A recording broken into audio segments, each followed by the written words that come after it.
Іти? Ні. Правда, а чого вам туди йти? Я йду додому. Треба виїжджати звідси. Я знаю, ну зараз треба йти додому. А чого додому треба йти? А? Що додому? Тут небезпечно, ви бачите, що? Та я знаю, що небезпечно, у мене там дедушка 84 роки лежить. Давайте заберемо вас із дідушкою. Ні, ми будемо жити. Нам нікуди їхати. Скажіть, будь ласка, скільки вам років? 74. Як давно ви проживаєте тут? Проживаю всю жизнь. Всю жизнь. Всю жизнь проживаю. Як ти уїдеш кудись, а потім... Ви не думали, що тут може настати війна? Ніколи. Я думаю, це як страшний сон. Як страшний сон. Як ви проживаєте ночі і дні? Там і мучаємося. Ні світу, ні води. Психологічно тяжко перенести це, тож ворог Тяжело. самі тяжкі бої йдуть Да, у вночі. меня у дедушки инсульт.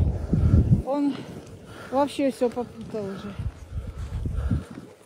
Де ви берете їжу? Ну, їжу, гуманітарку нам дають, а потім ходимо туди. Яиць.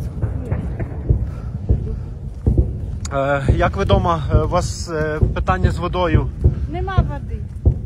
Я бачив, що люди в центрі міста набирають хімічну воду, технічну воду з дороги.